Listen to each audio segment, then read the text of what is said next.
Hello dear student, myself Rajeev Singh and ये आपका जो लेक्चर नंबर 6 होगा न्यूमेरिकल्स का। मैंने 4 न्यूमेरिकल यहाँ पर लिए हैं, काफ़ी सिंपल न्यूमेरिकल है।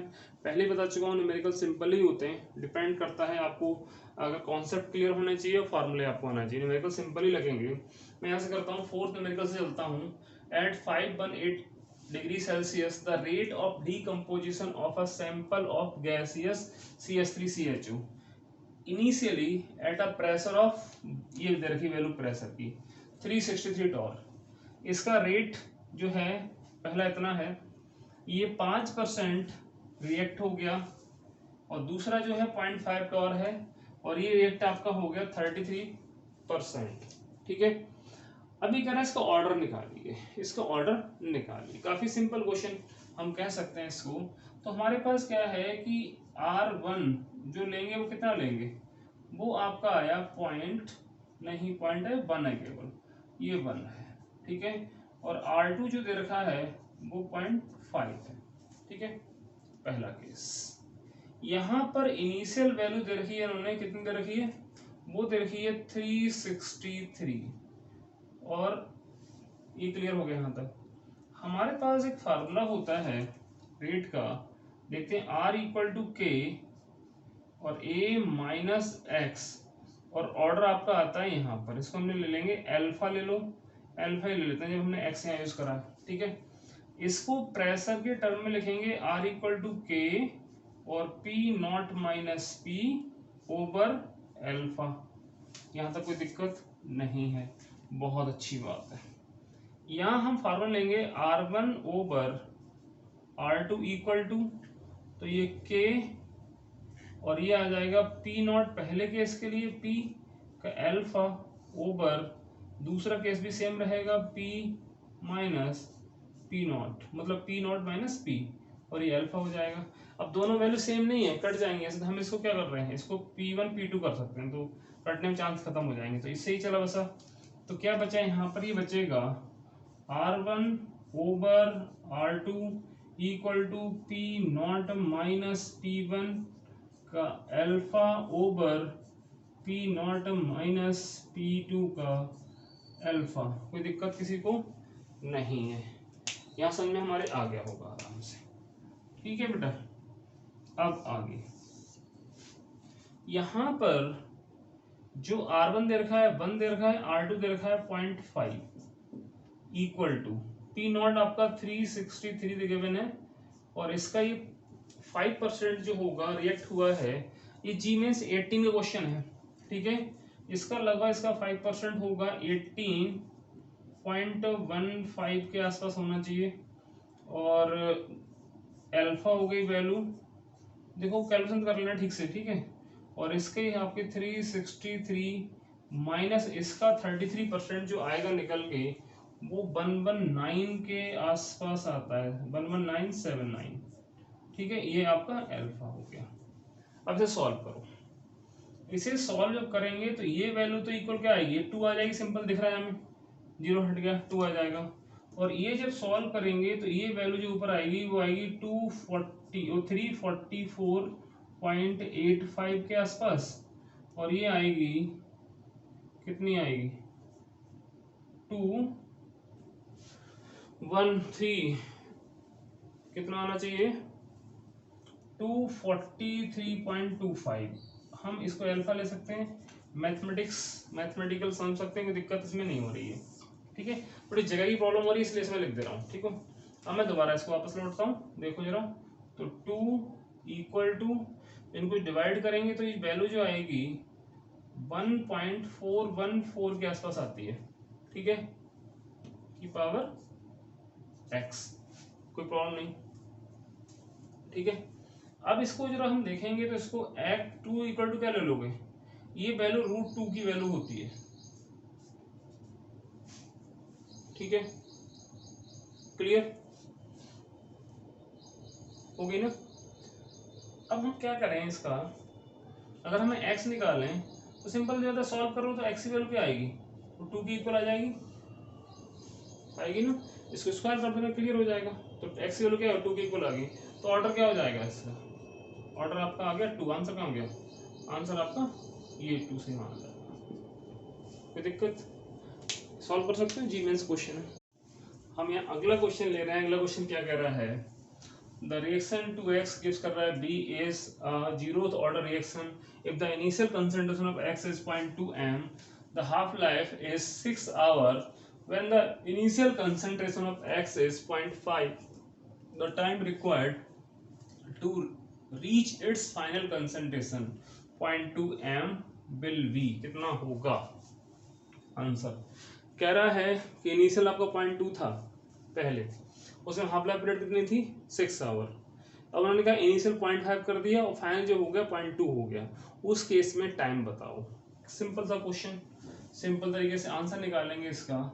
तो हमारा के का रिलेशन जो होता है हाफ लाइफ पीरियड के साथ में कितना होता है? 2t हाफ होता है, याद होगा।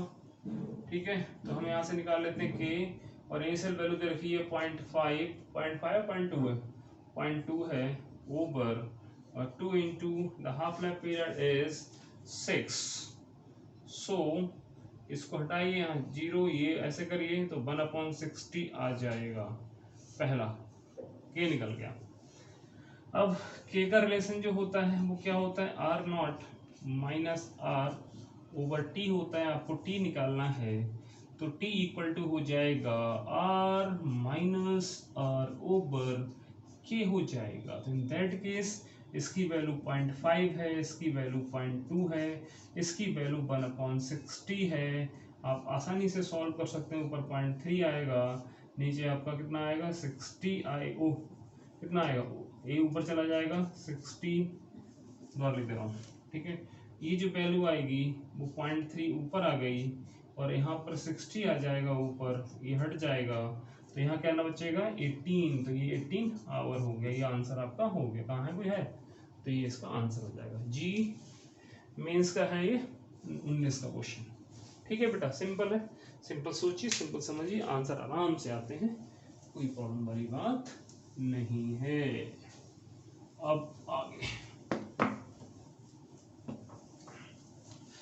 अब आगे क्या है देखो, if the rate constant for a first order reaction is k, the time t required for the completion of 99% of the reaction is given by। बहुत सिंपल क्वेश्चन है, बहुत ज़्यादा सिंपल है। ठीक है, तो ये कह रहा है कि रिएक्शन 99% कंप्लीट हो गई है, तो ये आपका 2.303 फर्स्ट ऑर्डर ये आपका होता है, लॉग ए ओवर ए माइनस एक्स बताइए आप लोगों को।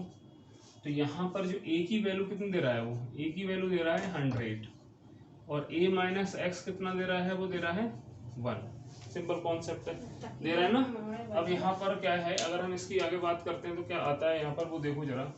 यहाँ जो आएगा के इक्वल टू 2.303। अब टी आपसे निकलवा रहा है ना, क्या निकलवा रहा है? T, rate constant for the reaction is T निकलवा रहा है। ठीक है, तो ये वैल्यू जो आएगी लॉग, यहाँ पर कितना आ जाएगा? 100, यहाँ पर आएगा 1। लॉग 100 की वैल्यू कितनी होती है? लॉग में 2, क्लियर है ना ये? तो लॉग कितना होता है? लॉग 100 का मीनिंग क्या होता है? लॉग 100 का मीनिंग आपका होता है लॉग 10 टू की पावर 2, यानी कि मीन्स ले लेंगे 2 लॉग 10 लॉग 10 की वैल्यू कितनी होती है? 1। तो ये आपका आ गया सिंपल। तो यहाँ क्या आएगा आपका? ये 2.303 ओवर टी, और लॉग हट जाएगा, क्या आएगा यहाँ पर? 2 आ जाएगा। सिंपल सी बात। तो यहाँ पर अगर हम टी निकालते हैं तो टी कितना हो जाएगा? टी हो जाएगा, इसका डबल कर लो तो 4.606 ओवर के, ये वैल्यू इसका आंसर आएगा। तो ये काफ़ी सिंपल है, इसका आंसर ये है। ये नीट का क्वेश्चन है। क्वेश्चन वैसे भी नीट में न्यूमेरिकल काफ़ी सिंपल आते हैं, नीट को कोई दिक्कत घबराने वाली बात बिल्कुल नहीं है। ठीक है, ये आपका हो गया। अब आगे एक क्वेश्चन और ले आए, ये भी काफी नीट क्वेश्चन 19 का है, ये सिंपल है। The first order reaction has a rate constant इतना, the time required for 40 gram of this reactant to reduce 10 gram will be, कितना आपका होगा? मतलब क्या है, यहाँ पर के की जो वैल्यू दे रखी है, के की वैल्यू कितनी होती है? 2.303, यहाँ पर गिवन है -3, यानी कि पर सेकेंड है, फर्स्ट ऑर्डर के लिए होगा। क्लियर है? तो टाइम रिक्वायर्ड टी पूछ रहा है आपसे, ए आपका दे रखा है इसमें 40। ठीक है, अब रिड्यूस कहाँ तक रिड्यूस हो गया, 10 तक। 10 बचा कितना, a माइनस कितना आ गया, 10 आ गया, कोई दिक्कत नहीं है, बहुत अच्छी बात है। अब देखते हैं k, तो k इक्वल टू क्या होता है 2.303 ओवर t, ठीक है, आपसे t निकल पा रहा है, तो क्या हो गया आपका log, और यहाँ पर आ गया 40 ओवर 10 आ गया, इससे हट गया 4 बचेगा यहाँ पर। तो k की वैल्यू दे रखी है 2.303 इंटू 10 टू की power -3 equal to 2.303 over t, और log 4 की वैल्यू कितनी होती है, log 4 की वैल्यू आपकी हो जाएगी 2 की डबल, यानी कि 0.3010, कोई दिक्कत नहीं होगी पक्का, इससे आपका ये चला जाएगा, कोई कंफ्यूजन नहीं होगा, ये तो निकाल सकते हो आराम से, कोई दिक्कत नहीं आ रही इसमें, ठीक है। तो t कितना आ जाएगा, t आ जाएगा आपका 2 इंटू 0.3010 ओवर 10 टू की पावर -3, ये आ जाएगा, ठीक है। सॉल्व करिएगा इसको, कितना आएगा, यहाँ ये जाएगा ऊपर, ऊपर जब जाएगा तो कितना आएगा, देखो जरा, ये जाएगा आपका 1000 इंटू 2 इंटू 0.3010 हो गया, इसको हटाइएगा तो ये बचेगा आपका इतना, तो कितना आएगा 301 इंटू 2, वैल्यू हो गई 602 के आसपास, ये सेकंड में आई, कोई आंसर है इसमें, देखो तो आंसर इसका ये आपका होगा। क्लियर हो गया, ये क्वेश्चन आपके आते हैं, ठीक है। तो ये डेली सीरीज आपको मिलेगी, कोशिश कर रहा हूँ डेली मिले, टाइम थोड़ी दिक्कत आ रही है, वैसे मैं डेली कोशिश करता हूँ न्यूमेरिकल मिलेंगे। अब इसका न्यूमेरिकल स्टार्ट करूँगा मैं इलेक्ट्रोकेमिस्ट्री के सारे न्यूमेरिकल्स, ठीक है। तो पहले पकड़ूंगा नर्स इक्वेशन बेस्ड न्यूमेरिकल्स, थोड़ा स्टूडेंट्स को कन्फ्यूजन वहाँ पर आता है, तो न्यूमेरिकल सारे कर रहा हूँ, ठीक है बेटा। Thank you.